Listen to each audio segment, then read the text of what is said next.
आखिरकार मैंने तुम्हें पकड़ ही लिया। उसने अपनी मुट्ठियां भींची और ठंडी हंसी हंसी। मैंने तुमसे कहा था मैं तुम्हें नहीं छोड़ूंगा। मैं शांत रहा और कहा, जो कुछ भी हुआ तुमने खुद पर लाया है। ये सुनकर उसने अपना आपा खो दिया और मेरे चेहरे पर जोर से थप्पड़ मारा। उसकी ताकत से मेरा चेहरा तुरंत जलने लगा। चुप रहो, वो चिल्लाया। अगर तुम नहीं होते तो मेरा ये हाल नहीं होता। वान राव पहले मेरे साथ बहुत अच्छे से पेश आती थी, पर जब से तुम आए हो वो मेरी तरफ देखकर मुस्कुराती तक नहीं। वो इस वक्त लगभग पूरी तरह पागल हो चुका था। मुझे पता था कि मैं उसे और नहीं भड़का सकता, इसलिए मैं खामोश रहा। अपना गुस्सा निकालने के बाद वो थोड़ा शांत लगने लगा। वो अपने साथ खड़े आदमियों की तरफ मुड़ा और कहा, इसे ले जाओ। उन्होंने तुरंत मेरी आंखों पर पट्टी बांध दी और मुझे एक वैन में फेंक दिया। सफर काफी मुश्किल और लंबा था। लगभग 1 या 2 घंटे बाद कार आखिरकार रुकी। जब उन्होंने मुझे बाहर खींचा तो मुझे एहसास हुआ कि हम किसी सुनसान इलाके में हैं। मैं सोचने से खुद को नहीं रोक सका। ये चेंग ने इसे बहुत ध्यान से प्लान किया था। मुझे यहाँ लाने का मतलब था कि मेरे पास आसानी से भागने का कोई मौका नहीं होगा। जल्द ही मुझे एक अबैंडन्ड घर में फेंक दिया गया। 3 आदमी गार्ड करने के लिए बाहर रुके, जबकि बाकी अंदर आए और मुझ पर नजर रखने के लिए शिफ्ट्स लेने की बात करने लगे। मेरे हाथ मेरे पीछे कसकर बंधे हुए थे और उन्होंने साफ कर दिया था, उनके बॉस की परमिशन के बिना कोई भी मुझे खोलने वाला नहीं था। मैं शांत रहा और बाहर निकलने का रास्ता सोचने लगा। चुपके से मैंने अपनी उंगली की रिंग दबाई। इसमें एक जीपीएस सिग्नल था। एक बार एक्टिवेट होने पर गू कियान हैन को तुरंत मेरी लोकेशन मिल जाएगी। फिर मैं बस इंतजार करने लगा। जैसे जैसे वक्त बीता रात हो गई। मैं काम के बाद घर नहीं लौटा था और मेरी कोई खबर नहीं थी। इससे तुरंत सू वान राव का शक बढ़ गया। हर जगह बिना किसी कामयाबी के ढूंढने के बाद उसने आखिरकार गू कियान हैन को कॉल किया और पूछा, क्या जियांग यीचेन तुम्हारे साथ है? गू कियान हैन की आवाज गंभीर हो गई जब उसने जवाब दिया। उसने अपनी लोकेशन भेजी है, शहर के साउथ में एक अबैंडन्ड घर। शायद उसका किडनैप हो गया है। ये सुनकर सू वान राव के एक्सप्रेशंस तुरंत बदल गए और उसने कहा, मैं वहां पहुंच रही हूं, तुम पुलिस को कॉल करो, हम वहां मिलते हैं। उन दोनों ने काम बांट लिया। गू कियान हैन ने पुलिस से कांटेक्ट किया, जबकि सू वान राव सीधा लोकेशन की तरफ निकल गई। जब वो पहुंची तो अबैंडन्ड घर में हल्की रोशनी थी और एंट्रेंस पर 2 गार्ड्स थे। वो पीछे से घूमकर आई और खिड़की से देखा। उसने मुझे अंदर एक चेयर से बंधा हुआ देखा और कमरे में कोई और नहीं था। बिना हिचकिचाहट के उसने धीरे से ढीली खिड़की खोली और अंदर घुस गई। मैं चौंक गया और फुसफुसाया, सू वान राव, तुमने मुझे कैसे ढूंढा और तुम क्यों आई? उसने जवाब देने में वक्त बर्बाद नहीं किया। ये देखकर कि रस्सी खोलने के लिए बहुत सख्त है, उसने जमीन से एक नुकीला पत्थर उठाया और उससे काटना शुरू कर दिया। कुछ मिनट बाद रस्सी आखिरकार ढीली हो गई। उसने मुझे ऊपर खींचा और हम खिड़की से बाहर निकले और भागने लगे। तभी हमारे पीछे दरवाजा जोर से खुला। किसी ने चिल्लाया, वो भाग रहे हैं, उनका पीछा करो। हमारे पीछे कदमों की आवाजें तेजी से करीब आने लगीं। जब हम भाग रहे थे, सू वान राव का पैर अचानक मुड़ गया और वो लड़खड़ा गई। मैंने घबराहट महसूस की और कहा, मुझे छोड़ो और जाओ, अगर तुम रुकी तो वो हम दोनों को पकड़ लेंगे। लेकिन उसने मुझे इग्नोर किया, मुझे पकड़ा और आगे बढ़ती रही। पीछे से आने वाली आवाजें और करीब आ रही थी। मेरी चिंता बढ़ गई और मैंने कहा, जल्दी करो, तुम अभी भी अकेले निकल सकती हो। वो अचानक रुकी, मेरी तरफ मुड़ी और मजबूती से कहा, जियांग येचेन, मैं तुम्हें पीछे छोड़कर नहीं जा रही हूं। मैंने उसकी दृढ़ आंखें देखीं और एक पल के लिए मुझे समझ नहीं आया कि क्या कहूं। हम दोनों जानते थे, हम इस तरह उनसे तेज नहीं भाग सकते। जब हालात और बिगड़ने ही वाले थे, पुलिस सायरन्स की आवाज ने रात की खामोशी को चीर दिया। पीछा करने वाले घबरा गए और भागने की कोशिश करने लगे, पर जल्द ही पुलिस पहुंच गई। गू कियान हैन उनके साथ अंदर आई। वो दौड़कर आई और फिक्र से पूछा, येचेन, क्या तुम ठीक हो? मैं थोड़ा झुका, अभी भी कमजोर था, और कहा, मैं ठीक हूं। सू वान राव ने धीरे से कहा, उसका पैर मोच खा गया है, मैं उसे हॉस्पिटल ले जाऊंगी। जब उसने गू कियान हैन के लिए मेरी फिक्र देखी तो उसकी आवाज में हल्की तनाव थी। गू कियान हैन ने सिचुएशन को समझा और कहा, ठीक है, मैं यहां पुलिस के साथ सब संभाल लूंगी। सू वान राव मुझे हॉस्पिटल ले गई। सुबह के 3 बज चुके थे। इत्तेफाक से सू सिन्यान नाइट ड्यूटी पर थी। जब उसने हमारी हालत देखी तो उसने तेवर चढ़ाए और पूछा, तुम दोनों को क्या हुआ? सू वान राव ने शांति से जवाब दिया, जियांग यीचेन का किडनैप हो गया था, हम बस अभी निकले हैं। सू सिन्यान हैरान थी और बोली, किडनैप? तुमने परिवार को इन्फॉर्म क्यों नहीं किया? सू वान राव ने मेरी तरफ देखा और कहा, उन्हें परेशान करने की कोई जरूरत नहीं थी। फिर उसने आगे कहा, उसका पैर मोच खा गया है, इसका इलाज करने में मदद करो। सू यन्यान ने बेबसी से आह भरी और कहा, ये दूसरी बार है जब तुमने इसे मोच दिया है, ज्यादा ध्यान रखो, इस तरह की चोटें लंबे समय तक असर छोड़ सकती हैं। मुझे थोड़ा अजीब लगा। मैंने अपनी नाक खुजलाई और कहा, ठीक है, मैं ध्यान रखूंगा। मेरे जख्मों का इलाज होने के बाद सू यन्यान को एक नर्स ने बुला लिया। सू वानरू पीछे रुक गई, मेरे बेड के सामने बैठी और पूछा, इस बार किसने तुम्हें किडनैप किया था? मैंने उसकी तरफ देखा और ठंडक से जवाब दिया, क्या तुमने पहले मेरी बात पर यकीन नहीं किया था? उसने मेरी आंखों में देखा और चुपचाप कहा, सॉरी। एक पल के लिए मैं थोड़ा हैरान था। उसके जैसा मगरूर इंसान ने आखिरकार अपना सर झुकाया और माफी मांगी। ये देखकर मेरा दिल नहीं किया कि उसे और परेशान करूं। मैंने हल्की आह भरी और कहा, ठीक है, मैं तुम्हारी माफी कबूल करता हूं। पर इस बार वो आन ईचिंग था। उसके एक्सप्रेशंस तुरंत ठंडे हो गए और उसने कहा, तो सच में वही था। मैंने सर हिलाया और जवाब दिया, उसने अंडरग्राउंड गराज में मेरा 3 दिन इंतजार किया, फिर उसने लोगों से मेरा किडनैप करवाया और मुझे पिटवाया। जैसे ही उसने ये सुना उसका ऑरा बदल गया, उसकी आवाज़ तीखी हो गई, तो उसे सबक सिखाने की ज़रूरत है। मैंने उम्मीद नहीं की थी कि वो इस बार इतनी मजबूती से मेरी साइड लेगी, और अजीब बात है, इसने मुझे थोड़ा और सुकून महसूस करवाया। तभी मेरा फ़ोन बजा। मैंने फ़ोन उठाया। गू किंग हान की आवाज़ आई, ब्रदर चेन, उन लोगों ने सब उगल दिया है। इसके पीछे आन ईचिंग ही था। पुलिस पहले ही उसके घर जा चुकी है। वो शायद आज रात ही उसे अरेस्ट कर लेगी। मैंने फ़ोन रखा और एक पल के लिए आंखें बंद कर लीं। मैं थका हुआ था। सू वानरू ने मेरे आंखों के नीचे डार्क सर्कल्स नोटिस किए और धीरे से कहा, आज रात हॉस्पिटल में ही रुको और आराम करो। मैंने सर हिलाया और कहा, नहीं, अगर मैं वापस नहीं गया तो अंकल सू चिंता करेंगे। उसने मुझे गंभीरता से देखा और कहा, अगर तुम इस हाल में वापस गए तो बात और बिगड़ जाएगी। यहाँ कुछ दिन रुको। मैंने एक पल के लिए सोचा और कहा, तो वापस जाओ और उनसे कहो कि मैं यहाँ 2 दिन रुकूंगा। उन्हें मत बताना कि मेरा किडनैप हुआ था। मैंने पहले ही उन्हें काफ़ी परेशानी दे दी है। मैं नहीं चाहता कि वो फिर से चिंता करें। उसने सर हिलाया और जाने से पहले हाँ कहा। 2 दिन बाद मुझे डिस्चार्ज कर दिया गया। मैंने सुना कि आन ईचिंग को रात भर में ही पुलिस ले गई थी, पर मैंने अब उस पर ध्यान देने की जहमत नहीं की। इसके बजाय मैंने काम पर फोकस किया। ज्वेलरी सीरीज पहले ही पॉपुलर हो रही थी, पर एक मजबूत ब्रांड को रिप्रेजेंट करने के लिए एक चेहरे की जरूरत थी। सबसे बेहतरीन चॉइस जाहिर तौर पर सू जिन्याओ थी। उसकी फैन बेस बहुत बड़ी थी। जब मैंने घर पर यह बात छेड़ी तो वो तुरंत मान गई, फिर शरारत से मुस्कुराई और कहा, पर ये तो कपल ज्वेलरी है, क्या ये थोड़ा प्लेन नहीं लगेगा? अगर सिर्फ मैं हूं, तुम मेरे साथ शूट क्यों नहीं करते? इससे ज्यादा अटेंशन मिलेगा। मैं थोड़ा हैरान रह गया और इस पर गंभीरता से सोचने लगा। इससे पहले कि मैं जवाब दे पाता, सू वानरू ने अचानक ठंडक से कहा, क्या सू ग्रुप को कोई मेल सेलिब्रिटी नहीं मिल सकता? क्या जियांग एचिन को यह खुद करना होगा? सू जिन्याओ हंसी और बोली, दीदी, आप इतनी कंजूस क्यों हैं? जियांग एचिन आपकी पर्सनल प्रॉपर्टी नहीं है। वैसे भी उसके लुक्स के साथ वो आसानी से एंटरटेनमेंट इंडस्ट्री में एंटर कर सकता है। उसने मेरी तरफ एक टीजिंग स्माइल के साथ देखा। सू वानरू ने फिर भी मना कर दिया, वो काम में बिजी है, जरूरत नहीं है। मैं तुरंत समझ गया, वो साफ तौर पर जेलस थी, भले ही उसने माना नहीं। मैं थोड़ा मुस्कुराया और कहा, देखते हैं, अगर हमें कोई सूटेबल मेल मॉडल नहीं मिला तो मैं कर लूंगा। जैसे ही मैंने ये कहा, उसके एक्सप्रेशंस थोड़े नरम पड़ गए। हालांकि उसने तुरंत इसे छुपा लिया। उसने अपनी नजरें नीचे कर लीं, कुछ नहीं कहा और टेबल से चली गई। मुझे ये थोड़ा अजीब लगा। उसका मूड बहुत जल्दी बदल गया। बाद में हम दोनों कंपनी गए। मैं अभी बैठा ही था कि सेक्रेटरी डॉक्यूमेंट्स का एक मोटा ढेर लेकर आई और कहा, मिस्टर जियांग, प्रेसिडेंट ने कहा है कि आपको ये सारे 3 दिन के अंदर खत्म करने हैं। मैंने ढेर की तरफ देखा और तुरंत मेरे सर में दर्द होने लगा। ये साफ था, ये जानबूझकर किया जा रहा था। फिर भी मेरे पास मना करने का कोई कारण नहीं था।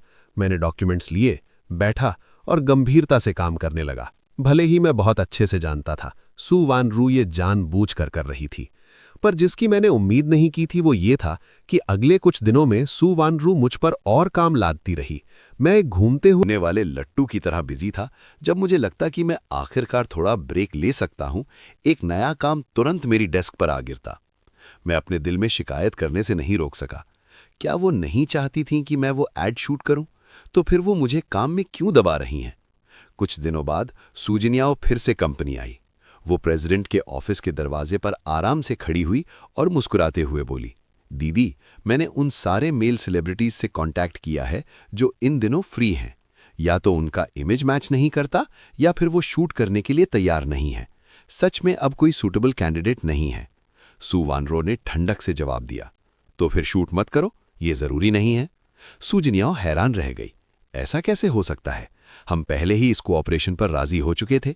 सू वानरू ने उसकी तरफ देखा और कहा, मैं अभी भी तुम्हारी एंडोर्समेंट फीस दे दूंगी, पर तुम्हें ये ऐड शूट करने की ज़रूरत नहीं है।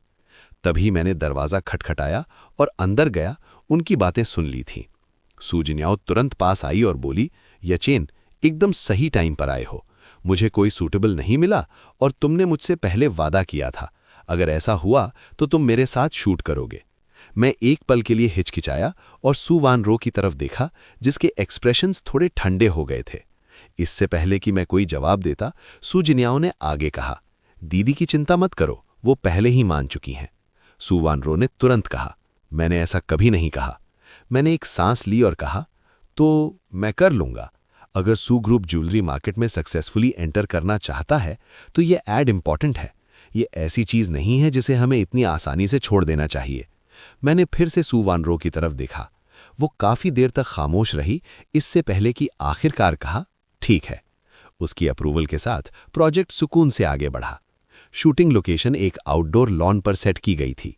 सू वान रो खुद सुपरवाइज करने आई, जाहिर तौर पर चिंतित थी कि कहीं कुछ गलत ना हो जाए। शूट के दौरान सू जिन्याओ और मेरे बीच कुछ करीबी और इंटीमेट सीन्स होना नेचुरल था। हम पूरी तरह मूड में डूबे हुए थे और मैंने नोटिस नहीं किया कि सू वान रो के एक्सप्रेशंस धीरे धीरे और ठंडे होते जा रहे थे। पहला सीन खत्म होने के बाद मैं पानी पीने के लिए साइड में गया। अचानक मैंने अपने पीछे उसकी ठंडी आवाज़ सुनी। शूट काफ़ी अच्छा चल रहा है। मैं मुड़ा और उसे वहां खड़े देखा। उसके एक्सप्रेशंस समझ नहीं आ रहे थे। मैंने पूछा, तुम यहाँ क्यों हो? उसने शांति से जवाब दिया, सू ग्रुप की प्रेसिडेंट होने के नाते मुझे कंपनी की किसी भी एक्टिविटी की निगरानी करने का हक है। तभी सू जिन्याओ मुस्कुराते हुए पास आई, मुझे पानी की बोतल दी और कहा, ये लो, पियो। फिर वो सू वान रो की तरफ मुड़ी और चिढ़ाते हुए कहा, दीदी, आप कब से ऐसी चीज़ों की परवाह करने लगी हैं? मैंने पहले इतने सारे एड्स किए हैं और आप एक बार भी नहीं आई। अब आप अचानक आ गई हैं। क्या ये यकीन की वजह से हो सकता है? सू वान रो के एक्सप्रेशंस थोड़े और डार्क हो गए। तुम बहुत ज़्यादा बोल रही हो। सू जिन्याओ बस हंसी और बोली, मैंने यकीन को पहले पसंद किया था, इस बार आप उसे मुझसे नहीं छीन रही हैं। माहौल तुरंत ऑकवर्ड हो गया। मैंने इसे साफ महसूस किया और तुरंत वहां से निकलने का कोई बहाना ढूंढा। मैं थोड़ी दूर एक पब्लिक रेस्टरूम की तरफ चला गया ताकि थोड़ा स्पेस मिल सके। जैसे ही मैंने अंदर कदम रखा, मेरा सामना एक जाने पहचाने चेहरे से हुआ, लियू जिए। उसने मेरी तरफ ठंडे एक्सप्रेशंस के साथ देखा और कहा, जियांग यचेन, क्या इत्तेफाक है? मेरा उससे निपटने का मन नहीं था और मैंने आराम से कहा, मैनेजर लियू, कैसे हैं आप? कोई नया जॉब मिला क्या? इसने साफ तौर पर उसकी दुखती नग पर हाथ रख दिया। उसका चेहरा डार्क हो गया और उसने गुस्से में कहा, जियांग यचेन, ये मत सोचो कि मैं खत्म हो गया हूं सिर्फ इसलिए क्योंकि मैंने सू ग्रुप छोड़ दिया। एक दिन मैं तुम्हें हर चीज की कीमत चुकाने पर मजबूर कर दूंगा। मैंने उसकी तरफ देखने की जहमत तक नहीं की और बेपरवाही से कहा, जो करना है करो। मेरा एटीट्यूड देखकर लियू जिए अचानक थोड़ा और दिलेर हो गया। वो आगे बढ़ा और मुझे पकड़ने की कोशिश की, पर मैंने तुरंत उसकी कलाई पकड़ ली और ठंडक से कहा, लियू जिए, क्या तुम अभी भी ये कोशिश करना चाहते हो? उसने मुझे घूरा और भींची हुई आवाज में कहा, बिल्कुल चाहता हूं। क्या तुम्हें पता भी है कि तब से मैं कैसे रहा हूं? सू ग्रुप से निकाले जाने के बाद कोई भी कंपनी मुझे अब नहीं चाहती। ये सब तुम्हारी वजह से है। तुमने मुझे इस तरह तड़पाया है, मैं तुम्हें डबल चुकाऊंगा। उसने मुझ पर फिर से हमला किया, पर मैंने उसे पीछे ढकेल दिया। उसने अपना बैलेंस खो दिया और गिर गया। उसका सर उसके पीछे बने सिंक से जोर से टकराया। उसकी गर्दन से तुरंत खून बहने लगा। वो घबरा गया, अपना फोन निकाला और पुलिस को कॉल किया, चिल्लाते हुए, जियांग हीचेन, तुमने मुझे जानबूझकर चोट पहुंचाई है। बस इंतजार करो, तुम जेल जाने वाले हो। मैं बस वहां शांति से खड़ा रहा, उसे देखते हुए। जल्द ही पुलिस पहुंची और हम दोनों को ले गई। उसकी चोट की वजह से हम पहले हॉस्पिटल गए और फिर स्टेटमेंट्स देने के लिए पुलिस स्टेशन गए। इस बीच सू वान रू और सू जिन याओ, जो शूट पर मेरे लौटने का इंतजार कर रही थी, उन्हें अचानक खबर मिली कि मुझे पुलिस ले गई है। बिना किसी हिचकिचाहट के वो तुरंत वहां पहुंची। स्टेशन पर लियू जिए और मैं ऑपोजिट साइड्स पर बैठे थे। ऑफिसर ने हमें चुप रहने को कहा और पूछा, आखिर हुआ क्या था? मैं अभी तक नहीं बोला था, पर लियू जिए ने तुरंत रोना शुरू कर दिया और कहा, ऑफिसर, आपको मुझे इंसाफ देना होगा। इसने बिना किसी वजह से मुझे धक्का दिया और ये चोट पहुंचाई है। आपको इसे सजा देनी होगी। ऑफिसर ने उसके खून बहते सर की तरफ देखा और फिर मेरी तरफ मुड़ा और पूछा, मिस्टर जियांग, क्या जो उसने कहा वो सच है? क्या तुमने पुरानी दुश्मनी की वजह से उसे धक्का दिया? मैंने शांति से जवाब दिया, ये सेल्फ डिफेंस था। क्योंकि रेस्टरूम में कोई कैमराज नहीं थे, लियू जिए का कॉन्फिडेंस और बढ़ गया। वो हंसा और बोला, जियांग ये चैन, अगर तुमने पहले मान लिया होता तो शायद सजा कम होती, पर क्योंकि अभी भी जिद्दी बन रहे हो तो मुझे दोष मत देना। ऑफिसर भी थोड़ा नाखुश दिखा और बोला, सच बोलो। मैंने शांति से दोहराया, ये सेल्फ डिफेंस था।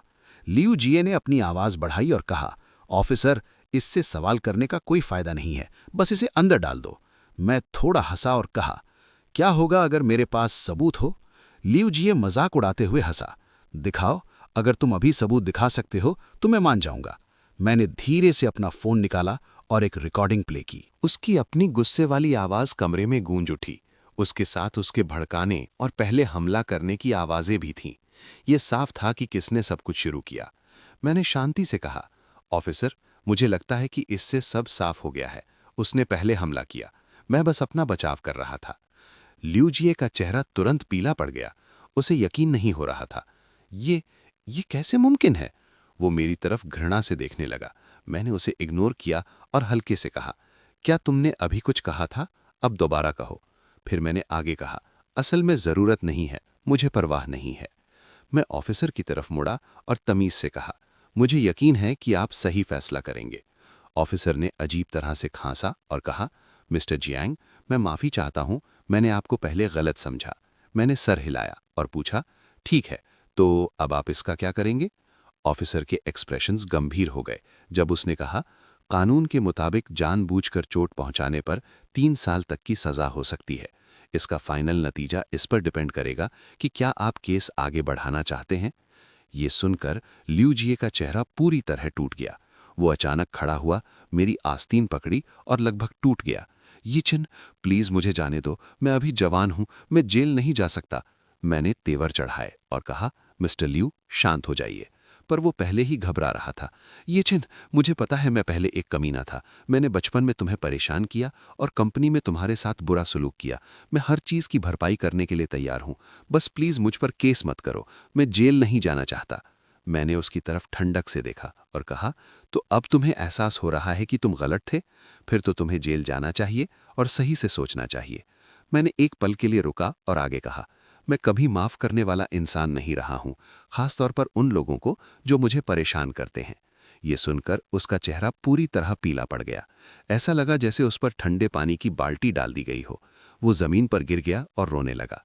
ऑफिसर्स ने दखल दिया, उसे खींच कर ले गए और उसे डिटेन कर लिया। एक ऑफिसर ने मेरी तरफ मुड़कर माफी मांगते हुए कहा, मिस्टर जियांग, आपको पहले गलत समझने के लिए माफी चाहता हूं। हम किसी को आपको वापस छोड़ने के लिए अरेंज करेंगे। मैंने अपना हाथ हिलाया और जवाब दिया, ठीक है, मैं खुद वापस चला जाऊंगा। जैसे ही मैं स्टेशन से बाहर निकला, सू वान रू और सू जिनयाओ भागकर पास आईं। जैसे ही उन्होंने देखा कि मैं सही सलामत हूं, सू वान रू साफ तौर पर रिलैक्स हो गईं। सू जिनयाओ ने मेरा हाथ पकड़ा और फिक्र से पूछा, ये चिन, क्या हुआ था? मैं हल्का सा मुस्कुराया और कहा, कुछ ज्यादा सीरियस नहीं था। मेरी मुलाकात लियू जिए से हुई थी। उसने मुझे फंसाने की कोशिश की, पर आखिर में खुद ही फंस गया। सू जिनयाओ ने हैरत से पूछा, लियू जिए, मैंने उसके बारे में सुना है, वो अच्छा इंसान नहीं है। तुमने उससे कैसे निपटा? मैंने कंधे उचकाए और कहा, उसने मुझे मारने की कोशिश की, मैंने उसे धक्का दिया और फिर उसने मुझ पर असॉल्ट का इल्जाम लगाया। खुशकिस्मती से मेरे पास पहले की फोन रिकॉर्डिंग थी, तो सब कुछ कैप्चर हो गया। सू वान रू ने हल्की सी तेवर चढ़ाई और कहा, क्या उसे पहले ही बाहर नहीं निकाल दिया गया था? किसी भी कंपनी को उसे हायर नहीं करना चाहिए था। तब उसने साफ कर दिया था, जो भी कंपनी उसे हायर करेगी वो सू ग्रुप की दुश्मन बन जाएगी। मैंने सर हिलाया और कहा, हाँ, पर वो अभी भी शहर में ही था और साफ है कि उसने अभी तक इसे छोड़ा नहीं है। उसके एक्सप्रेशंस और ठंडे हो गए। ये साफ था वो अब इसे इग्नोर नहीं करने वाली थी। सू जिनयाओ ने कहा, चलो आज का शूट रोक देते हैं और किसी और दिन कंटिन्यू करेंगे। लेकिन मैंने सर हिलाया और जवाब दिया, आप बिजी हैं, हमारी वजह से वक्त बर्बाद नहीं करना चाहिए। चलो वापस चलते हैं और इसे खत्म करते हैं। हम सेट पर वापस लौटे और शाम से पहले शूट पूरा किया। 3 दिन बाद एडवर्टाइजमेंट ऑफिशियली एयर हुई। सिर्फ 1 घंटे के अंदर ज्वेलरी लाइन की सेल्स 30% बढ़ गई। रिस्पॉन्स एक्सप्लोसिव था और ऑनलाइन सीपी फैंस पागल हो गए। कमेंट्स से बाढ़ आ गई, दोनों एक साथ परफेक्ट लगते हैं। जियांग यीचन को सू जिनियाओ से शादी कर लेनी चाहिए। ये पेयरिंग इनसेन है। मुझे उन कमेंट्स की ज्यादा परवाह नहीं थी, लेकिन सू वानरू को साफ तौर पर थी। उसने पूरे दिन मुझसे मुश्किल से बात की। उस रात जब मैं घर पहुंचा, जैसे ही मैंने दरवाजा खोला, मुझे अल्कोहल की तेज स्मेल आई। बाकी सब बाहर थे तो सिर्फ एक ही पॉसिबिलिटी थी, सू वानरू। मैं अंदर गया और उसे वहां थोड़ा ड्रंक बैठे देखा। उसका हमेशा वाला ठंडा एक्सप्रेशन आज अलग था। उसकी आंखें गहरी थीं, लगभग ना समझ आने वाली। उसने मेरी तरफ देखा और अचानक पूछा, जियांग येचिन, क्या तुम सू जिन्याओ को पसंद करते हो? मैंने एक भौं उठाई और उसे छेड़ते हुए कहा, मुझे उसे पसंद करने में कोई ऐतराज नहीं है। उसका एक्सप्रेशन थोड़ा बदल गया। मैं थोड़ा करीब गया, हल्का सा हाथ उसके कंधे पर रखा और कहा, सू वानरू, तुम नशे में हो। जब उसने मुझे ये कहते सुना कि वो नशे में है, सू वानरू थोड़ी सोबर होती हुई लगी। उसने आधा कदम पीछे लिया और कहा, मैं नशे में नहीं हूं, मैं बस तुम्हें याद दिलाना चाहती हूं, सू जिनियाओं के साथ मत फंसो। पिछली बार जो हुआ वो पहले ही एक सबक होना चाहिए। मेरा ध्यान थोड़ी देर के लिए उस इंसिडेंट पर गया जब मेरा किडनैप हुआ था। मैंने बहस नहीं की, मैंने बस सिर हिलाया और कहा, मैं समझता हूं, रिमाइंडर के लिए शुक्रिया, पर मुझे सू जिनियाओं में कोई इंटरेस्ट नहीं है। मैं हल्का सा मुस्कुराया और आगे कहा, अगर कुछ और नहीं है तो मैं सोने जा रहा हूं। माहौल अचानक थोड़ा ऑकवर्ड हो गया। उसने कुछ नहीं कहा, ऐसा लगा जैसे वो खामोशी से मान गई हो। मैंने कहा, गुड नाइट, जल्दी सो जाओ, और तुरंत अपने कमरे में वापस चला गया। अगले दिन कंपनी में कुछ अजीब लगा। पहली बार सू वानरू ने मुझे अपने ऑफिस में नहीं बुलाया या कोई एक्स्ट्रा काम नहीं दिया। ये अनयूजुअली तरह से शांत था। मैंने इस पर ज्यादा नहीं सोचा। दोपहर के आसपास एक अचानक चीख ने खामोशी तोड़ दी, बचाओ, मेरा कंप्यूटर काम नहीं कर रहा। मैंने देखा कि पूरे प्लानिंग डिपार्टमेंट के स्क्रीन्स एक के बाद एक ब्लैक होते जा रहे थे। घबराहट तुरंत फैल गई। किसी ने चिल्लाया, मैंने अपना काम सेव तक नहीं किया था। शिकायतें से कमरा भर गया। मैं खड़ा हुआ और शांति से कहा, ठीक है, शांत हो जाओ, पर कोई भी शांत नहीं रह सका। फिर अचानक किसी ने कहा, रुको, ब्रदर चैन का कंप्यूटर ठीक है? सब मेरी तरफ देखने के लिए मुड़े। मेरा स्क्रीन अभी भी सुकून से चल रहा था, पूरी तरह से अनअफेक्टेड। इसने तुरंत चीजों को ऑकवर्ड बना दिया। एक लड़की, शालिन, ने हिचकिचाई, पर फिर भी कह दिया, सिर्फ तुम्हारा ही क्यों काम कर रहा है? क्या ये? उसने पूरा नहीं किया, पर इशारा साफ था। मैंने उसकी तरफ ठंडक से देखा और कहा, साफ साफ कहो, तुम्हारा क्या मतलब है? शालिन ने अपनी थोड़ी उठाई, कॉन्फिडेंट दिखने की कोशिश करते हुए। वो आनी एचिंग के करीब हुआ करती थी, तो इसने मुझे हैरान नहीं किया। मैंने कुछ बुरा नहीं कहा, मैं बस वही बता रही हूं जो मैं देख रही हूं। अगर ये तुम नहीं हो तो इसे साबित करो। मैं बाकियों की तरफ मुड़ा और पूछा, क्या तुम सबको भी सबूत चाहिए? एक कलीग ने कहा, ब्रदर चैन, मुझे नहीं लगता कि आप ऐसा कुछ करेंगे। पर शालिन ने तुरंत बात काट दी, क्यों नहीं? अगर बाकी सबका नुकसान हो गया है और तुम्हारा सही है, तो क्या ये अटेंशन पाने का सबसे आसान तरीका नहीं है? इसने मेरे लिए चीजें साफ कर दी। मैंने उसकी तरफ देखा और कहा, मिस शालिन, जिस तरह से आप बात कर रही हैं, ऐसा लगता है कि आपको मोटिव मुझसे बेहतर समझ में आता है। उसका चेहरा पीला पड़ गया। मैंने नहीं किया, मेरी बातों को मत मरोड़ो। मेरा कंप्यूटर सबसे पहले खराब हुआ था। मेरा एक इंपॉर्टेंट प्लान आधा बाकी था। मैं पास गया और कहा, तो मुझे एक बार देखने दो। उसने कॉन्फिडेंस से सिर हिलाया, देख लो, वैसे भी पहले ही खराब हो चुका है।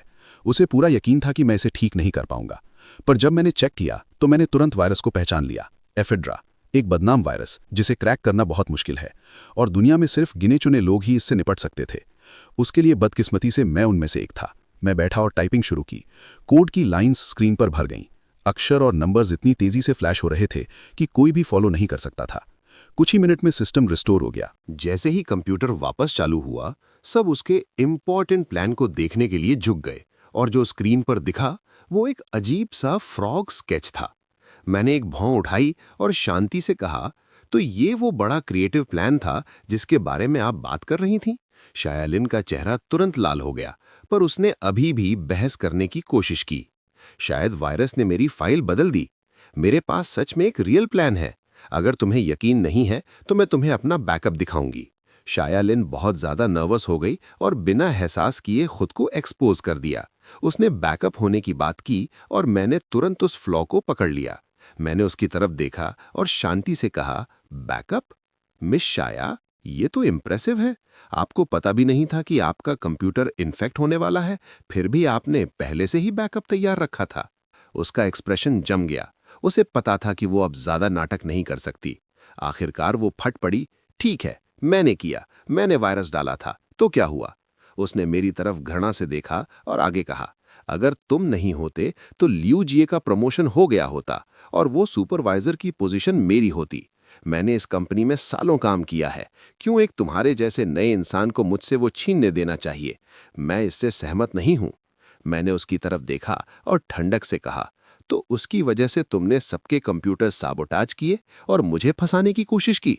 फिर मैंने आगे कहा, इस तरह के बर्ताव के साथ तुम सुपरवाइजर बनने के लायक नहीं हो या अपनी नौकरी रखने के लायक भी नहीं हो। मैंने असिस्टेंट की तरफ मुड़कर कहा, प्रेसिडेंट सू को इन्फॉर्म करो, यहाँ कोई है जिसने कंपनी की सिक्योरिटी को खतरे में डाला है। जैसे ही उसने ये सुना, शायालिन घबरा गई। उसका घमंड तुरंत गायब हो गया। जब सू वान रू पहुंची, मैं पहले ही शांति से बैठा था, सीन को देख रहा था। शायालिन जमीन पर गिर गई थी, बुरी तरह रो रही थी। मैंने सू वान रू की तरफ देखा और हल्के से कहा, प्रेसिडेंट सू, आपकी एम्प्लॉई ने मुझे फंसाने की कोशिश की और पकड़ी गई। आपका इससे हैंडल करने का क्या प्लान है? सू वान रू की आवाज बिल्कुल बर्फ जैसी ठंडी थी। मैं सिचुएशन समझ रही हूं। कंपनी रूल्स के मुताबिक उसे तुरंत फायर किया जाता है। शायालिन आगे बढ़ी, उसका पैर पकड़ा और भीख मांगी। प्रेसिडेंट सू, प्लीज मुझे फायर मत कीजिए। मैं यहाँ इतने सालों से हूँ, मैं जाना नहीं चाहती। प्लीज मुझे एक और मौका दीजिए। सू वान रू के एक्सप्रेशंस नहीं बदले, उसकी आवाज और ठंडी हो गई। छोड़ो, वरना बात सिर्फ नौकरी खोने तक नहीं रुकेगी। शायालिन जम गई। उसे अच्छे से पता था कि इसका क्या मतलब है। धीरे से उसने हाथ छोड़ दिया, पूरी तरह हार मान ली। बस ऐसे ही मामला उसके कंपनी से बाहर निकाले जाने के साथ खत्म हुआ। उसके बाद मैंने अपने कलीग्स की तरफ देखा और कहा, अपने कंप्यूटर्स की चिंता मत करो, मैं सब कुछ रिस्टोर कर दूंगा। वो हैरान थे। ब्रदर चेन, आप इस तरह के वायरस भी ठीक कर सकते हैं? क्या ऐसी कोई चीज है जो आप नहीं कर सकते? मैं बस थोड़ा मुस्कुराया, एक नया कोड टाइप किया और उनके सिस्टम्स पर भेज दिया। इसे रन करो, सब कुछ नॉर्मल हो जाएगा। जल्द ही कमरा तारीफों से भर गया। आपने ये कहाँ से सीखा? आप बिल्कुल किसी मूवी के हैकर जैसे हैं। मैंने एक ऑकवर्ड स्माइल दी और कहा, ये कुछ खास नहीं है, बस बेसिक स्किल्स हैं। उसी वक्त सू वान रू ने अचानक ठंडक से कहा, क्या आप सबका काम हो गया? अगर नहीं तो 1 महीने की सैलरी डिडक्ट कर ली जाएगी। सब तुरंत अपनी डेस्क पर वापस चले गए। मैंने उसकी तरफ देखा और छेड़ते हुए कहा, अगर तुम्हारे दिमाग में कुछ है तो बस कह दो। क्या हुआ, जलन हो रही है? उसने मेरी तरफ एक नजर डाली, उसकी आंखें हल्की सी फड़की और कहा, तुम एक हैकर हो? मैंने कंधे उचकाए और कहा, तो तुमने पता लगा लिया। उसने कुछ और नहीं कहा, पर मैं बता सकता था, उसने जान लिया था कि ये कोई आम चीज नहीं थी। उस तरह के वायरस को रिस्टोर करना कोई ऐसा काम नहीं था जो कोई भी कर सके। उस शाम काम के बाद मैं घर जाने के लिए टैक्सी लेने ही वाला था कि किसी ने मुझे रोका। वो सू जिनियाओ थी। मैंने उससे 2 दिन से नहीं देखा था। वो खिलखिलाकर मुस्कुराई और बोली, यतीशेन, कार में बैठो, मैं तुम्हें कहीं ले चलती हूँ। मैंने सर हिलाया, नहीं, मुझे कुछ काम है। उसने एक प्लीडिंग चेहरा बनाया और कहा, चलो ना, एक जगह का नाइट व्यू अमेजिंग है, तुम्हें पसंद आएगा। उसने कॉन्फिडेंस से कहा, तुम्हें बिल्कुल पसंद आएगा। अगर कोई और लड़का होता तो वो मना नहीं कर पाता, पर मैं अलग हूं।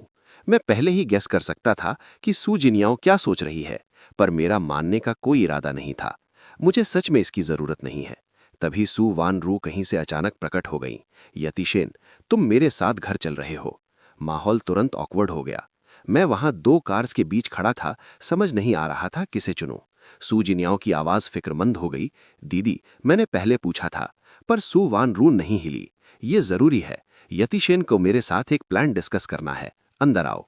उसका टोन ऐसा था जिससे मना करने की कोई जगह नहीं छोड़ी। मैंने अपने दांत भींचे, सू जिनियाओ से माफी मांगी और सू वान रू की कार में बैठ गया। वो बिना किसी और शब्द के कार चलाकर निकल गई। कार के अंदर की खामोशी भारी थी। मैंने उसके साइड प्रोफाइल पर नजर डाली, समझ नहीं आ रहा था कैसे बात करूं। हम दोनों ने एक साथ मुंह खोला, पर मैंने आखिर में अपनी बातें निगल लीं।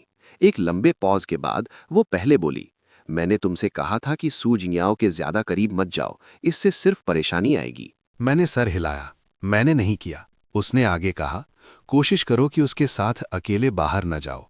तुम दोनों ने पहले ही एक कपल ऐड शूट किया है। अगर इसे इस तरह प्रमोट किया गया तो ये प्रॉब्लम्स क्रिएट करेगा। मैंने सर हिलाया, खिड़की से बाहर देखते हुए।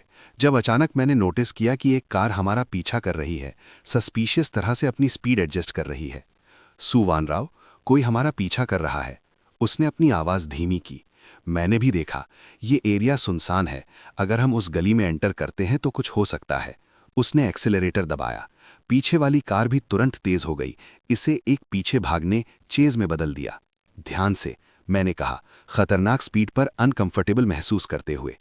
चिंता मत करो, उसने शांति से जवाब दिया। उसकी ड्राइविंग स्टेडी थी, पर पीछे वाली कार भी स्किल्ड थी और जल्द ही पकड़ लिया। अचानक उसने एक्सेलरेट किया और हमारा रास्ता ब्लॉक कर दिया।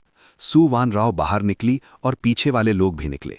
उसे पता था कि वो मुझे टारगेट कर रहे हैं। मैं उनका ध्यान भटकाऊंगी, तुम पहले निकलो। मैंने उसे गंभीरता से देखा। तुमने मुझे इतनी बार बचाया है, मैं तुम्हें पीछे कैसे छोड़ सकता हूं?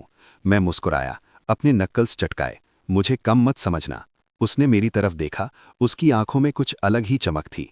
हम साथ में बाहर निकले। चुपके से मैंने अपनी रिंग दबाई और गू किंग हान को अपनी लोकेशन भेजी। आदमियों के एक ग्रुप ने हमें घेर लिया, गुस्से से घूरते हुए। उनमें से एक हंसा, तो तुम सू वान राव हो? उसकी आंखें ठंडी हो गईं। तुम कौन हो? वो मायने नहीं रखता। किसी ने हमें तुम्हें सबक सिखाने के लिए पैसे दिए हैं। उसने ठंडक से जवाब दिया, क्या तुम्हें पता भी है मैं कौन हूं? वो हंसे, बिल्कुल, प्रेसिडेंट सू, पर सू फैमिली हमारे लिए कुछ नहीं है। मेरी नज़र बर्फ जैसी हो गई। बस कचरे का ढेर, मैंने कहा, और आगे बढ़कर उनमें से एक को थप्पड़ मारा। तुमने हमें कचरा कहा? इन्हें मारो। वो स्टिक्स के साथ आगे बढ़े। सू वानरू ने डॉज किया और एक आदमी के सीने पर सीधा लात मारी। मैंने एक दूसरे को गर्दन से पकड़ा और नीचे पटका, फिर उसके सर पर एक स्पिनिंग किक मारी। हम परफेक्ट सिंक में मूव कर रहे थे, जैसे हमने ये पहले 100 बार किया हो। कुछ ही पलों में पूरा ग्रुप जमीन पर लेटकर कराह रहा था। उनमें से एक ने थूका और बड़बड़ाया, यूजलेस। मैंने उनमें से एक के चेहरे पर थप्पड़ मारा। अचानक जंगल से दर्जनों आदमी बाहर निकल आए। उन्होंने साफ तौर पर पहले से ही एम्बुश सेट किया था। सू वानरू की आंखें ठंडी हो गईं। ग्रुप ने हम पर फिर से हमला किया, पर इस बार वो बहुत ज्यादा थे। हम भी स्ट्रगल करने लगे। सिचुएशन तेजी से हमारे खिलाफ हो गई, और जैसे ही लड़ाई और बढ़ने वाली थी, मैंने एक हल्की मुस्कुराहट के साथ अपना खंजर निकाला, अपने सबसे करीब वाले आदमी पर निशाना लगाया। मैंने अपनी आंखें बंद की, पर अगले ही सेकंड में सू वानरू पहले मूव हुई। उसने अपने नंगे हाथ से ब्लेड पकड़ लिया और आदमी को लात मारकर दूर फेंक दिया। उसकी हथेली से तुरंत खून जमीन पर टपकने लगा। वो भी, जो हमेशा शांत रहती थी, हल्की सी तेवर चढ़ा गई। क्या तुम ठीक हो? मैंने अपनी आंखें खोली, पूरी तरह हैरान। मैंने उम्मीद नहीं की थी कि वो सबसे क्रिटिकल मोमेंट पर मेरे लिए ब्लेड पकड़ लेगी। उसने अपना सर हिलाया। उसका चेहरा पीला था। मैं मुड़ा और जमीन पर खून देखा। मेरे एक्सप्रेशंस ठंडे हो गए। उसी समय गू किंग हान लोगों के साथ पहुंची और तुरंत उन सबको कैप्चर कर लिया। वो पास आई और पूछा, ब्रदर चेन, क्या तुम ठीक हो? मैंने सर हिलाया और सू वानरू की तरफ इशारा किया, जिसके खून बह रहा था। वो इंजर्ड है। गू किंग हान तुरंत उसे सपोर्ट देने के लिए गई। खून से सनी हथेली देखकर उसने एक गहरी सांस ली। कितना बहादुर होना पड़ता है इस तरह ब्लेड पकड़ने के लिए। वो तुरंत हमें हॉस्पिटल ले गई। इंतजामात संभालने के बाद वो पे करने के लिए गई, जबकि मैं सू वानरू का ध्यान रखने के लिए रुका। नर्स ने उसके जख्म पर पट्टी बांधी, कई बार उसे छुआ, पर सू वानरू ने एक बार भी तेवर नहीं चढ़ाया। नर्स के जाने के बाद मैंने उसका पहले चेहरा देखा। सुवन राव, तुम ठीक हो? उसने हल्का सा अपनी पलकें उठाई। जियांग ईचन, मुझे एक सवाल पूछना है। मैं रुक गया। मुझे पहले से ही पता था कि वो क्या पूछना चाहती थी। तुम्हारा गो क्विंग हान के साथ क्या रिश्ता है? वो हमेशा टाइम पर कैसे आ जाती है? उसे तुम्हारी एग्जैक्ट लोकेशन कैसे पता चलती है? जब तुम उदास होते हो तो वो तुम्हारे साथ क्यों पीती है? वो तुम्हें ब्रदर चैन क्यों बुलाती है? और वो लगभग तुम्हारी अंडर काम करने वाली जैसी बिहेव क्यों करती है? ये सवाल काफी टाइम से उसके दिमाग में चल रहे थे। मुझे पता था कि वो काफी तेज है, वो जल्दी या देर से समझ जाएगी, लेकिन मैंने ये एक्सपेक्ट नहीं किया था कि वो इतना सीधा पूछ लेगी। मैंने तुम्हें नहीं बताया था, हम बस दोस्त हैं। हम अब्रॉड मिले थे और अच्छा कनेक्ट हो गया था। मैं अभी भी सच बताना नहीं चाहता था। सुवन राव का एक्सप्रेशन ठंडा हो गया। मुझे बताओ, क्या तुम लांगश्यांग के प्रेसिडेंट हो? मैं मना करना चाहता था, लेकिन वो बहुत समझदार थी, इसीलिए मैंने हल्की सी सार्कास्टिक मुस्कान दी। मुझे नहीं लगा था कि तुम ये समझ जाओगी। वो मुझे देख रही थी। अचानक उसे खुद ही डाउट होने लगा कि उसका गैस सही है या नहीं। लांगश्यांग का प्रेसिडेंट तुम्हारी कंपनी में एक एम्प्लॉय बन के काम कर रहा है। मिस्टर सू, आपको खुद को ऑनर्ड फील होना चाहिए, है ना? मैंने हल्का सा कहा, क्या तुम इस बात पर बिलीव करती हो? उसने सिर हिला दिया, नहीं। ये थोड़ा कॉन्ट्रडिक्टरी लग रहा था, फिर भी पॉसिबल था। आखिर ऐसा इंसान उसकी कंपनी में क्यों रुकेगा? वो थोड़ी देर रुकी, फिर अपनी आवाज धीमी कर ली। मुझे उम्मीद है तुम मुझसे झूठ नहीं बोल रहे हो। मैंने बात को इग्नोर कर दिया। मिस्टर सू, इतना ओवरथिंक मत करो। झूठ नहीं बोल रहे हो, मैंने ऐसे झटक दिया। मिस्टर सू, ज्यादा मत सोचिए। क्या करीबी दोस्त बस करीब नहीं हो सकते? पर यह सोचकर कि गू किंग हैन मेरे लिए कितनी चिंतित थी, उससे अचानक थोड़ा अनकंफर्टेबल महसूस हुआ। उसका टोन बदल गया। तुम सू फैमिली के फियांसे हो, किसी दूसरी औरत के इतना करीब होना, क्या तुम्हें नहीं लगता कि ये इनअप्रोप्रिएट है? मैं हल्का सा हंसा। क्या तुम्हें जलन हो रही है? सुवान राव, मुझे मत बताना कि तुम सच में मुझसे शादी करना चाहती हो। उसने मुझे ठंडक से देखा। बिल्कुल नहीं, मिस्टर सू को मेरे पर्सनल रिलेशनशिप्स में इंटरफियर करने का कोई हक नहीं है। तभी गू किंग हैन वापस आई। उसने साफ तौर पर सब सुन लिया था, पर अपनी हंसी रोक ली। ब्रदर चैन, मैं पहले निकल रही हूं, आप मिस सू का ध्यान रखिएगा। मैंने उसे घूरा, पर वो बस जानबूझकर मुस्कुराई और चली गईं। कमरे में सिर्फ हम दोनों रह गए। अगर कुछ और नहीं है तो तुम पहले घर जा सकते हो। सुवान राव ने अपनी आंखें खोली। उसकी आवाज ठंडी थी। पहले ही देर हो चुकी है, मैं तुम्हारा ध्यान रखने के लिए रुकी हूं। इतना कहकर वो एक साइड में बैठ गई। आखिरकार उसका हाथ इसलिए इंजर्ड हुआ था क्योंकि उसने मुझे बचाया था। अगर मैं इस तरह चला जाता तो ये बहुत अनग्रेटफुल होता। मैं भी बैठ गया। साइड से एक एप्पल उठाया और कहा, इसे खाओ, मैं तुम्हारे लिए एक पील कर देता हूं। उसने कोई जवाब नहीं दिया। इसके बजाय उसने अपना लैपटॉप निकाला और अपने दूसरे हाथ से काम करने लगी। मैंने इंसिस्ट नहीं किया। मैंने भी अपने बैग से अपना लैपटॉप निकाला, ये पता लगाने के लिए कि मास्टरमाइंड कौन था। मैंने उनकी ऑर्गेनाइजेशन को ट्रेस किया, उनके हाल ही के कॉल रिकॉर्ड्स और ट्रांसफर लॉग्स चेक किए, और सारे क्लूज लिन ग्रुप की तरफ इशारा कर रहे थे। सुवान राव, क्या तुम जानती हो इसके पीछे कौन है? मैंने कैजुअली पूछा। वो टाइपिंग करती रहीं, उनकी आंखें स्क्रीन पर टिकी थीं। लिन ग्रुप। मैं थोड़ा हैरान था। तुम्हें कैसे पता? उसने शांति से जवाब दिया। पिछली बार फेल्ड कोऑपरेशन के बाद लिन ग्रुप खुन्नस रखते हैं। उन्हें प्रॉफिट का हिस्सा नहीं मिला और वो हमारी करंट परफॉर्मेंस से जलते हैं, तो वही सबसे ज्यादा लाइकली है। मुझे मानना पड़ा, उसकी लॉजिक सॉलिड थी। तो तुम क्या करने वाली हो? मैंने पूछा। उसकी आंखों में एक ठंडी चमक फ्लैश हुई। जाहिर है, मैं उन्हें इतनी आसानी से नहीं छोड़ूंगी। मुझे पता था कि वो एक्शन लेंगी, इसलिए मैं रिलैक्स हो गया। वो 2 दिन हॉस्पिटल में रुकी। उस दौरान उसके परिवार ने मुझे कॉल किया और मैंने झूठ बोल दिया कि हम कंपनी में ओवरटाइम काम कर रहे हैं। चूंकि सू लॉली भी बिजनेस के लिए बाहर थी, झूठ पकड़ा नहीं गया। उसके रिकवर होने के बाद हम कंपनी वापस लौटे।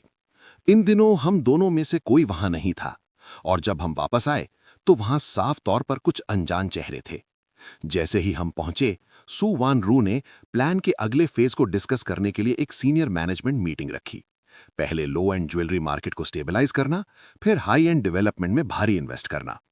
उसे सुनते हुए मैं बता सकता था कि उसकी प्लानिंग एबिलिटी मजबूत थी, पर अचानक एक आवाज ने दखल दिया। मैं सहमत नहीं हूं। कमरे में खामोशी छा गई। सू वान रू ने ठंडक से उस आदमी की तरफ देखा। तुम्हारी क्या राय है? मैंने उसकी नजर को फॉलो किया। वो शियाज यांग था, एचआर डायरेक्टर, जो अपने घमंड के लिए जाना जाता था। आज वो और भी ज्यादा अग्रेसिव था। प्रेसिडेंट, आप यहां दिनों से नहीं थीं, तो आप सिचुएशन नहीं समझ रही हैं। हमारे लो एंड प्रोडक्ट्स बहुत अच्छा कर रहे हैं। अगर हम अभी हाई एंड डेवलपमेंट में जल्दबाजी करते हैं तो इससे नुकसान हो सकता है। कौन जिम्मेदारी लेगा? उसका टोन सब पर प्रेशर बना रहा था। सू वान रू ने शांति से जवाब दिया, हमें नुकसान नहीं होगा। अगर हम सिर्फ लो एंड प्रोडक्ट्स पर फोकस करते हैं तो इससे एस्थेटिक फटीग होगा और हम हाई एंड मार्केट में जाने का बेस्ट टाइमिंग खो देंगे। पर शिया जियांग ने नहीं सुना। मैं अभी भी डिसएग्री करता हूं, क्यों ना बाकी सबसे पूछा जाए? सू वान रू ने चारों तरफ देखा। कोई और? एक मैनेजर हिचकिचाते हुए बोला, प्रेसिडेंट, मुझे लगता है मिस्टर शिया की बात में दम है। क्या होगा अगर हम पैसे खो दें? दूसरे भी सहमत होते हुए बड़बड़ाने लगे। मैं एक मुस्कुराहट के साथ खड़ा हुआ। मुझे प्रेसिडेंट सू का आइडिया एक्सप्लेन करने दीजिए। शिया जियांग ने तंज कसा। डायरेक्टर जियांग, मुझे पता है आप प्रेसिडेंट को सपोर्ट करते हैं, पर आंख बंद करके सहमत होना सिर्फ कंपनी को नुकसान पहुंचाएगा। मैंने उसे इग्नोर किया। यहां सबने internationally renowned jewellery designer Joanna के बारे में सुना है ना? उनका एक डिजाइन करोड़ों में बिक सकता है। कमरे में खामोशी छा गई। मैंने कंटिन्यू किया। उन्होंने एक बार कहा था कि उनकी कामयाबी वहीं एक लेवल पर रुकने से नहीं आई। अगर आप सिर्फ लो एंड प्रोडक्ट्स बनाते हैं तो आप कभी इंप्रूव नहीं करेंगे। हमें जिसकी जरूरत है वो क्वालिटी है, ऐसे प्रोडक्ट्स जो सच में ऊंचे मार्केट तक पहुंच सके। मैं रुका, फिर आगे कहा, ज्वेलरी एक लग्जरी गुड है।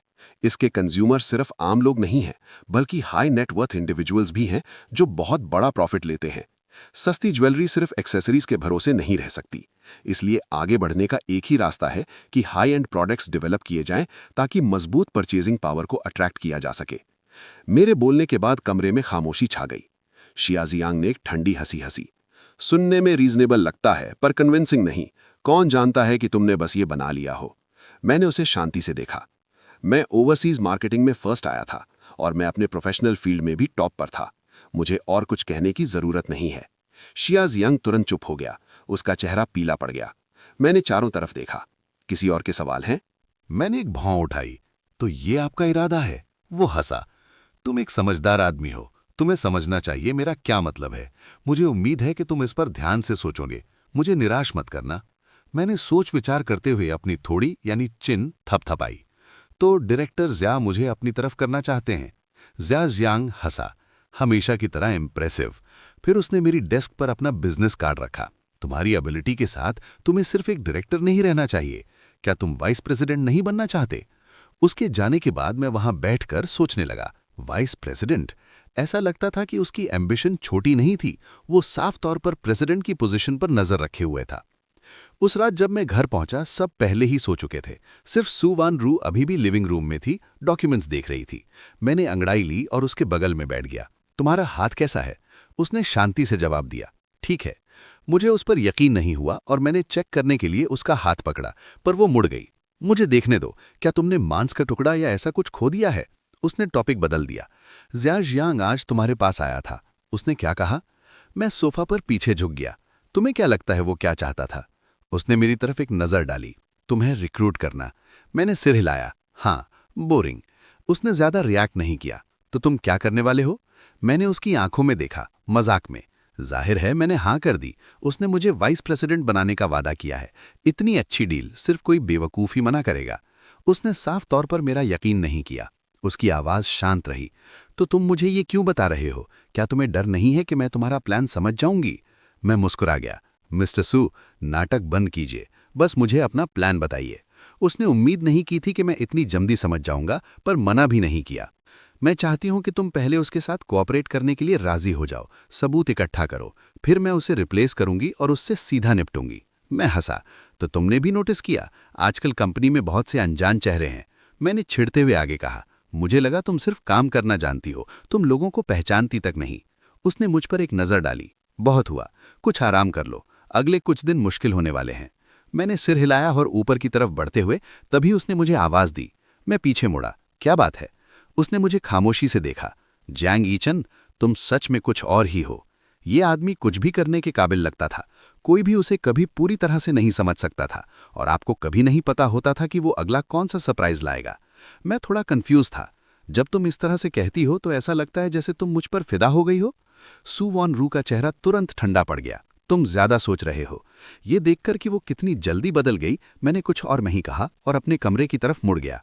मेरे पीछे उसकी नज़र गहरी हो गई। ज़ियांग की मूव को तेज करने के लिए सू वान रू और मैंने एक नाटक करने का फैसला किया, ऐसा दिखाने का कि हमारी अनबन हो गई है। अगले दिन सुबह उसके ऑफिस में हमने चीज़ों को शांति से डिस्कस करना शुरू किया। फिर मैंने अचानक अपनी आवाज़ ऊंची की। मेरा वो मतलब नहीं था, तुम इतनी सिंपल सी चीज़ क्यों नहीं समझ सकती?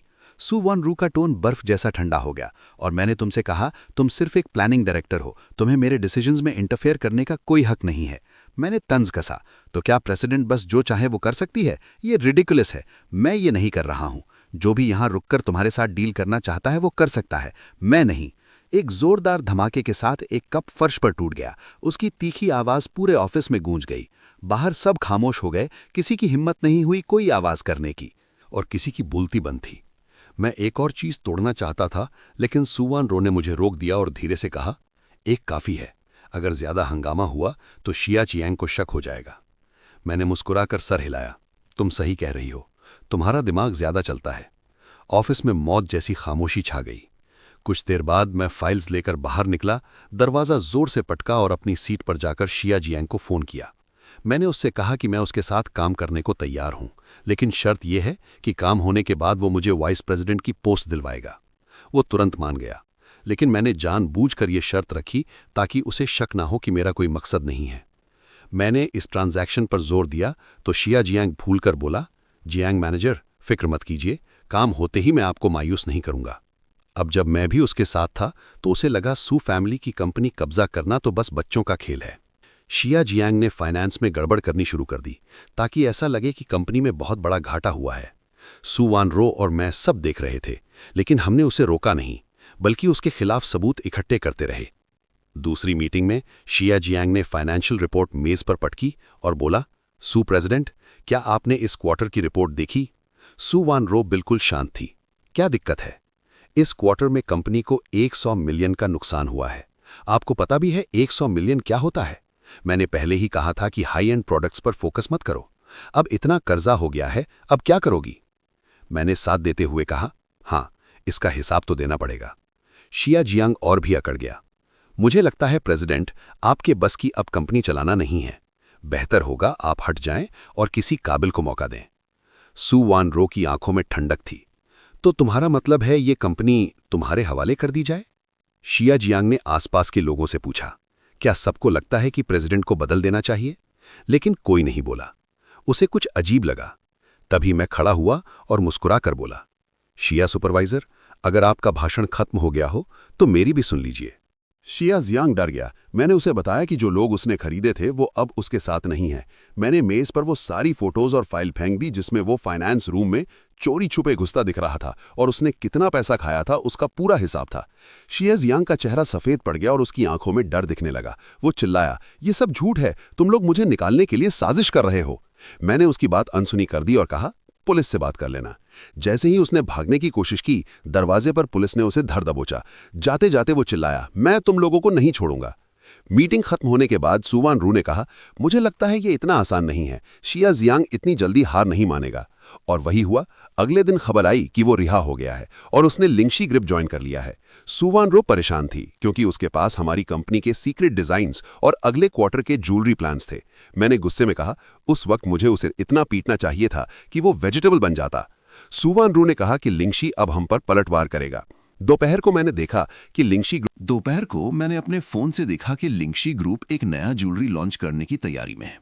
ये ज्वेलरी मेरे लिए बहुत फेमिलियर थी क्योंकि ये मैंने ही डिजाइन की थी और इसे सुशी के हाई एंड प्रोडक्ट्स के लिए एक जंपिंग बोर्ड की तरह यूज करने वाला था।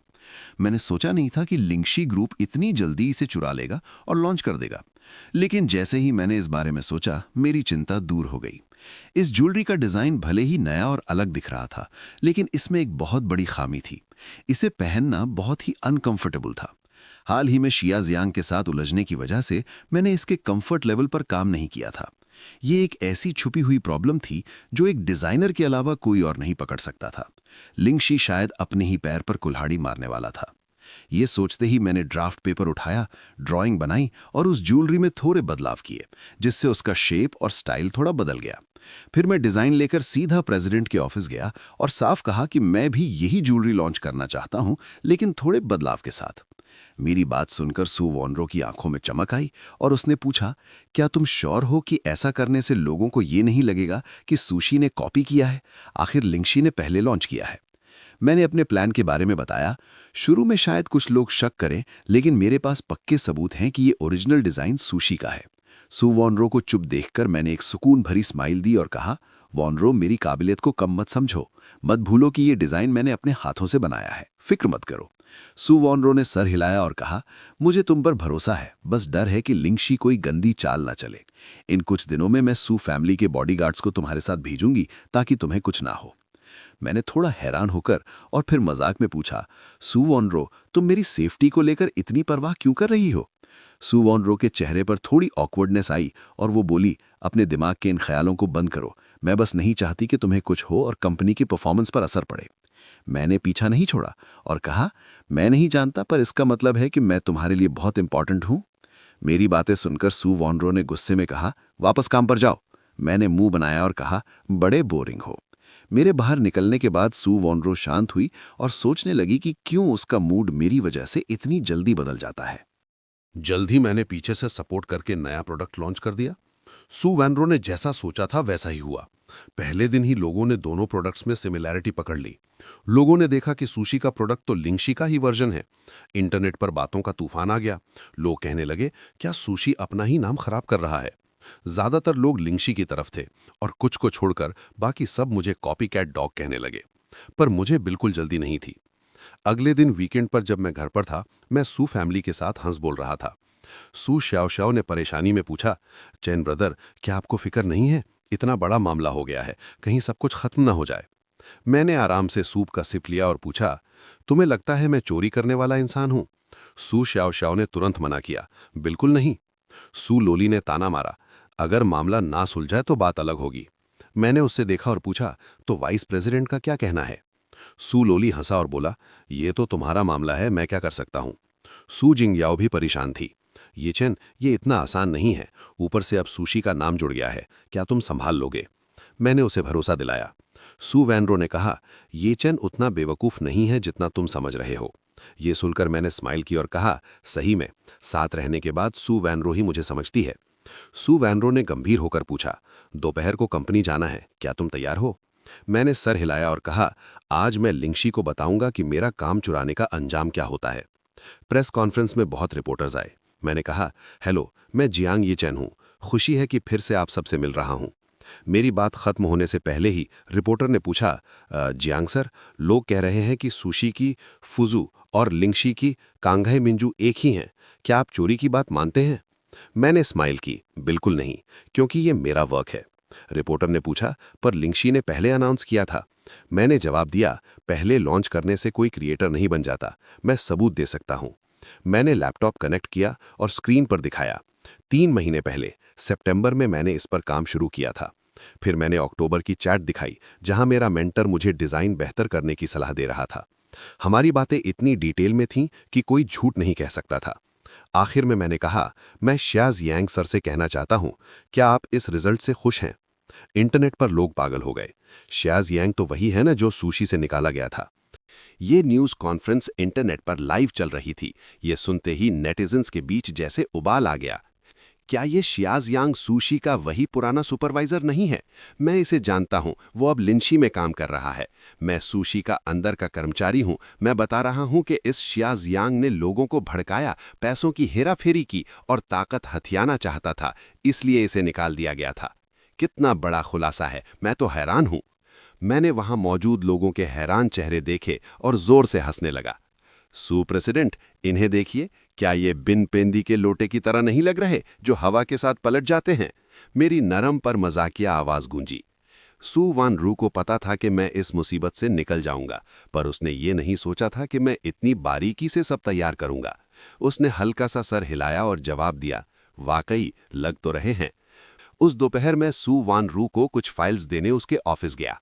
बाहर निकलते ही मैंने देखा कि छत पर लगी फायर लाइट्स चमकने लगी हैं और फिर एक जोरदार सायरन बजने लगा। आग लग गई है, कोई चिल्लाया और ऑफिस के लोग घबराकर बाहर की तरफ भागने लगे। ऑफिस 8वें फ्लोर पर था, लिफ्ट का इस्तेमाल नहीं किया जा सकता था। नीचे भागते वक्त लोगों ने देखा कि आग 4थे फ्लोर तक पहुंच गई है।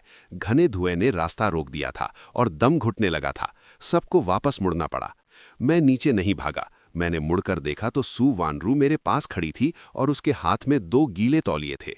ये लो, धुएं से बचो। मैंने पहले फायर डिपार्टमेंट को फोन किया। कंपनी में मची अफरा तफरी देखकर मैंने अपनी आवाज बुलंद की।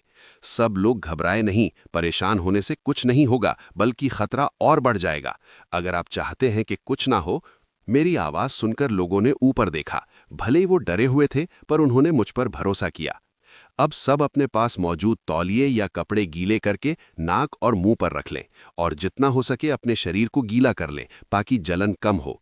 आखिर में सब एक लाइन बनाएं और एक एक करके नीचे जाएं, भीड़ मत करें। अगर आग ज्यादा हो तो रुक जाएं, हम कोई और रास्ता सोचेंगे। मेरे बताए तरीके से सब ने लाइन बनाई और ढंग से नीचे जाने लगे। जब सब निकलने ही वाले थे तो आखिर में खड़ी एक छोटी लड़की डर गई। आग देखकर वो घबराहट में अपना रुमाल गिरा दिया। तुरंत धुआं उसके गले में गया और उसकी आंखें चढ़ने लगी और वो बुरी तरह खांसने लगी। मैंने अपनी चिंता जाहिर करते हुए अपना तौलिया उसे दे दिया। लड़की ने शुक्रिया अदा करते हुए मुंह ढक लिया, पर वो मुझे देखकर परेशान थी। शुक्रिया डायरेक्टर, पर आपका क्या होगा? मैंने हाथ हिलाकर कहा। कोई बात नहीं, मेरी सेहत अच्छी है, मैं संभाल लूंगा। फिर मैंने मुड़कर सू वान रू का हाथ पकड़ा और हम दोनों बाहर निकल आए। इस तरह हम आग से बच निकलने में कामयाब रहे। बाहर निकलते ही सू वान रू को चक्कर आने लगा और वो रास्ते के किनारे एक बेंच पर बैठ गई। सू वान रू, तुम ठीक हो? थोड़ा और हौसला रखो, एम्बुलेंस आती ही होगी। सू वान रू ने सर हिलाया। कमजोर होने के बावजूद उसकी आवाज मजबूत थी। मैं ठीक हूं, ये आग अचानक लगी है। मुझे पता है ये शिया जियांग की ही हरकत है। श्याजियांग का नाम सुनते ही मेरी आंखें गुस्से से ठंडी पड़ गईं। सु वान राव ने अपनी नजरें नीचे कर लीं। कोई बात नहीं, नतीजा आने पर देख लेंगे। सु वान राव ने बात पूरी नहीं की थी कि उसे अचानक बहुत दर्द महसूस हुआ, इतना कि वो बेहोश होने वाली थी। मैंने देखा कि कुछ गलत है। मैंने उसकी पीठ देखी तो शोल्डर पर आग से जलने का बड़ा निशान था और कपड़ा चमड़ी से चिपक गया था। ये देखकर मैं गंभीर हो गया और उसे डांटने लगा। सु वान राव, तुमने क्यों नहीं बताया कि तुम जल गई हो? इतना जलने के बावजूद उसने एक बार भी उफ नहीं की और चुपचाप बाहर निकल आई। ऐसा जख्म देखकर मेरे दिल में दुख और पछतावा होने लगा। मेरे इस बर्ताव को देखकर सु वान राव को समझ नहीं आया कि क्या कहे। खैर, एम्बुलेंस वक्त पर आ गई और हम हॉस्पिटल पहुंचे। डॉक्टर ने जख्म देखकर कहा, ये जलन बहुत गहरी है, ये पूरी तरह ठीक नहीं हो सकती और शायद निशान रह जाए, पर अगर सही दवाई मिले तो निशान हल्का हो सकता है। सु वान राव ने हल्के से हाँ कहा, जैसे उसे परवाह ना हो। उसने कुछ नहीं कहा, पर एक लड़की के लिए शरीर पर निशान होना बहुत बड़ी बात होती है। मैंने सु वान राव की तरफ देखा और कहा, सु वान राव, मैं तुम्हारा ये निशान पूरी तरह ठीक कर सकता हूं। सु वान राव ने हैरानी से पूछा, तुम इसे ठीक कर सकते हो? मैंने जख्म की गहराई देखी और मेरे दिमाग में एक ट्रीटमेंट प्लान बन गया। ये सुनकर डॉक्टर हंसने लगा। बेटा, मैं समझता हूं कि तुम अपनी पसंदीदा लड़की को बचाना चाहते हो, पर तुम फजूल बातें नहीं कर सकते। पसंदीदा लड़की, स्वीट हार्ट, सुनकर सु वान राव का दिल थोड़ा धड़का। मैंने फिर भी कहा, मैं मजाक नहीं कर रहा। डॉक्टर हैरान हुआ और मजाक उड़ाते हुए बोला, बेटा, मैं तुम्हें डांट नहीं रहा, पर तुम डॉक्टर नहीं लगते। आजकल की मेडिकल साइंस में भी इसे पूरी तरह ठीक करना नामुमकिन है। मैंने डॉक्टर की तरफ देखा। डॉक्टर साहब, अगर आप नहीं कर सकते तो इसका मतलब ये नहीं कि कोई और भी नहीं कर सकता। आपकी सोच महदूद है। मेरी इस बात ने डॉक्टर को उकसा दिया और उसने कहा, बेटा, जो तुम कह रहे हो उसके नतीजे भुगतने पड़ेंगे। मैंने सिर हिलाया। मुझे पता है। मेरी शांति देखकर डॉक्टर गुस्से में लाल हो गया। वाकई तुम्हें दुनिया का अंदाजा नहीं है। पता नहीं ये कॉन्फिडेंस कहाँ से आया। मैंने उसे एक नरम मुस्कुराहट दी। अगर आपको भरोसा नहीं है तो चलिए एक शर्त लगाते हैं। अगर मैं इसे ठीक नहीं कर पाया तो मैं आपसे माफ़ी मांगूंगा, पर अगर मैंने निशान मिटा दिया तो? डॉक्टर तुरंत मान गया। अगर तुमने ठीक कर दिया तो मैं अभी रिटायर हो जाऊंगा। रिटायरमेंट की ज़रूरत नहीं है, बस मुझे एक खास जड़ी बूटी दे देना। मेरी आंखों में एक चमक थी। जब मैंने आयुर्वेदिक जड़ी बूटी मांगी तो डॉक्टर ने पूछा, तुम्हें वो क्यों चाहिए? मैंने मुस्कुराकर कहा, वो काम आएगी, बस बताइए कि आप देंगे या नहीं। डॉक्टर ने थोड़ा सोचा और हाँ कह दिया। मैं खुश हुआ और अपनी जेब से एक सफ़ेद चमकती हुई बोतल निकाली जो हल्की नीली लग रही थी। मैंने बोतल खोली और हरे रंग का अर्क जूस सु वान राव की पीठ पर लगाकर हल्की मालिश की।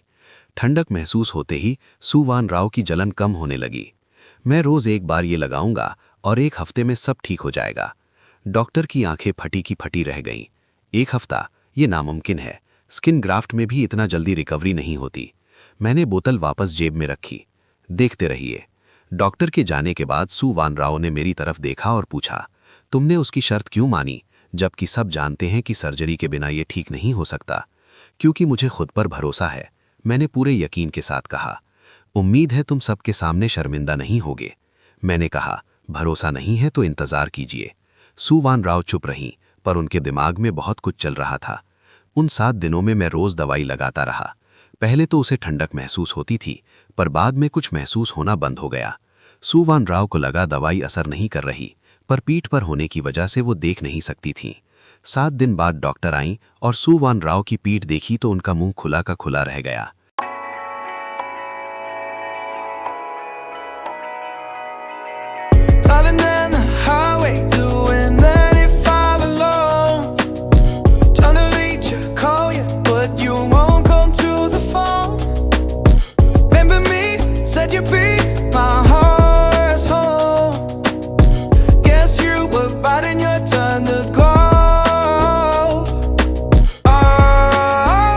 I really should've known.